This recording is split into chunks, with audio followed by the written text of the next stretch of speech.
Rais wa Muungano wa Tanzania Mama Suluhu Hassan, mimi nataka nikwambie hivi, hiyo madharau yenye mmefanyia Martha Karua, kumweka deportation, kuzuilia Mkenya wakati yeye amekuja, si mngekuja anaenda kusikiza kiongozi wa upinzani.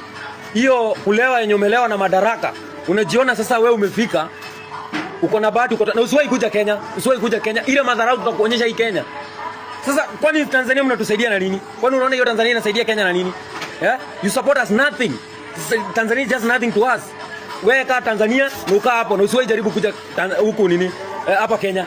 Sasa wakati unatuambia hivyo, Tundu Lissu wakati anatetea, mnaua watu wanapotea, watu wanauawa, mtu akijaribu kukosoa serikali ati amefanya vibaya. Na kama wewe mama unajiona wewe ni mama kamili, mnyonge, nyonga Tundu Lissu tukutambue.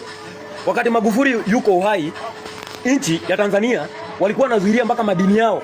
Walikuwa wanajiuzia wao wenyewe. Wewe umepewa China sasa wanachimbua madini ya nchi. Wanajilipa nayo kwa kufungulia hizo viwanda ambao wamefungua hapa Tanzania. Wewe wakati unakopa China, unakopa Korea, unakopa hizi unaenda kukopa nchi za Ulaya. Wewe unajua hizo madeni zenye unakopa zitaletea nchi yako shida inatoshana aje? Nataka mfanye example nchi ya Ghana. Kutoka mwaka ya 2000 na hapo something, Ghana ndio ilikuwa inaongoza Afrika. Lakini jiulize, Ghana irudi nyuma juu ya nini?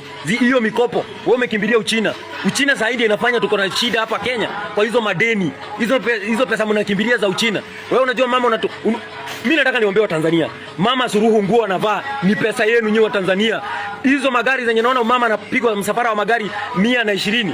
Hizo ni pesa zenu wanazitumia vibaya. Na mkienda kukosoa mnauawa. Mbona msikosoe? Lazima serikali ikosolewe. Hakuna nchi yenye serikali haiwezi kukosolewa. Lazima serikali ikuwe inakosolewa. Sasa mnataka kujilinganisha Tanzania na Urusi ama Uchina. Hizo ni nchi ambazo first world country. Nchi ambazo zimedevelop, ziko mbali kimaendeleo. Sisi ni nchi zetu ndio ziko maskini huku that world country. Sasa unataka kuzima nyota ya watu, ya watetezi wenye nchi.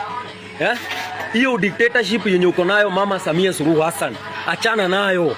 Achana nayo. Lazima wa Tanzania wakuwe na right ya kuongea, kukosoa serikali. Lazima hizi ni serikali za Afrika, lazima zikosolewe. Sasa wewe ukiona mtu anakosoa serikali mnamuua, mnampiga. Yule mtu aliyepigwa akarushwa park, mbona waliompiga hawajatafutwa? Kwa sababu unajua nyinyi ndio mlifanya hayo mambo. Mimi nataka nikwambie Mama Suluhu Hassan, deportation yenye umefanyia Karua na umeenda pale, alafu unakuja kusema ati wamefuruga nchi yao. Sasa wakishafuruga nchi yao nakuja ati nchi yetu ina amani, inafurugwa. Amani gani wakati nchi yenyewe bandari mnauzia watu? Wewe unasikia nchi bandari inauziwa mtu. Mnauzia mtu bandari ya nchi. Kitu hicho ionekana.